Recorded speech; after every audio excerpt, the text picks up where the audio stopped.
It's important to bring together rights holders specifically because they are the ones who are solution holders to the challenges or issues they face in their communities, and they have the right to create their own narrative or curate a narrative they deserve. I'm coming from a community whereby they believe that a leadership should come from a man, not a woman.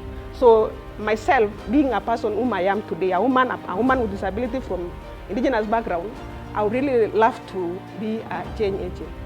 Me, I just remember even growing up in Shags, everybody wanted to come to Nairobi.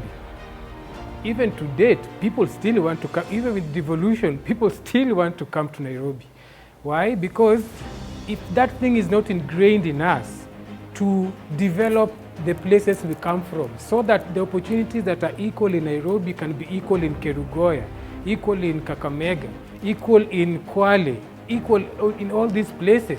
True impact, creating true change, is built around the context of ensuring that everyone has the power to act, everyone is equipped, and everyone feels empowered to act.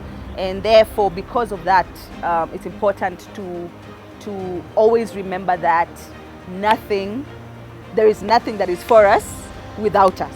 In as much as we try to solve problems for people, we actually don't know the problems we are solving for them. They are the only ones who can tell us their problems. And the whole activity has been about figuring out the problems and how we can help those problems lessen, if not eliminate them. Most of these organizations are struggling with fundraising. And so how do they fundraise better? Through the telling of the stories of their organizations. But also, a lot of these organizations are caught on the day-to-day running of the organization. So how do they pause and reflect and take note of the many significant strides that they have made and appreciate the journey that they have had so far? Ideal Research Center has been part of the Now Us Bootcamp. It's been an amazing week of interaction and networking. We've learned a lot that we are taking back on the organizations.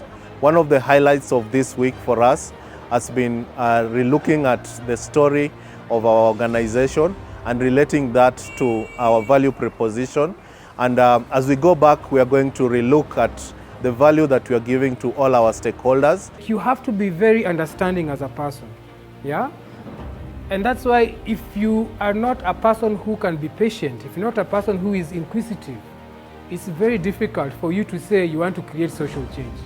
Because change does not happen one day, hey, you come with your ideas and then things move. No. People have stories here, they've taken years. No one will ever come and solve your own problems. You must come with solutions that will be appreciated by the communities, accepted by the communities, and always keep moving. No matter the challenges, no matter the risks that you're involved in, you need to keep on moving. I've spent so many months away from my families. 2017, when there was that clash between the youth and the police, we had to move away from home, stay away, but still come back and pick from where we left and still continue. We believe in a society whereby everyone is empowered to own their voice and actively push for change and influence policies in their own capacities without having another influence. They are their own change agendas. So this is what we want to see at the end of the day. Empowered societies or empowered individuals who are able to be leaders in their communities and influence change. The one critical success factor that should be common to all businesses is client acquisition, isn't it? Yes. So no clients, no business. So as you're thinking about other critical success factors for your business, the priority should be what? How will I get my next client? And client acquisition is not guerrilla warfare. You're here today, then you disappear for 6 months. It is a process. That's why I was asking, which process? So one of the processes that you really need to get in place is client acquisition. Otherwise, you'll not be in business. We can spend a lot of time doing a SWOT analysis, which can be very wasteful. What is the connection between critical success factors and SWOT analysis? First, narrow down to your critical success factors and then do a SWOT analysis on those critical success factors. We've been struggling with the problem statement, we've been struggling with pitching, but now, since we have learned this and I have learned this, I'm going to also impact this knowledge on the rest of the staff that did not make it to this bootcamp training. It's been really interesting with this particular group because they represent a diversity of people, but also the work that they're doing in their communities to create impact, taking what we are learning as it pertains to gender and diversity and leadership, and being able to inculcate that into the different organizations that they run or the communities that they're trying to impact, is for me something that is potentially very impactful. And so you can come here and say, this is me being born and this is why it's there. This is where I started my organization. This is when we lost everything at my organization. This is when we got our first funding. This is when we lost a senior member of the team. This is when this happened. This is where we are right now. Because we need to see, where are you right now? Now my advocacy with this the CBO is more of right-based. I want to do actions so that if I say we want to challenge other stereotypes, what are you bringing in? If you're saying poverty is our problem, what are you bringing in to address poverty? So now advocacy to this training to me is like, what are the stakeholders that I want to see? What are the key people I need to work with?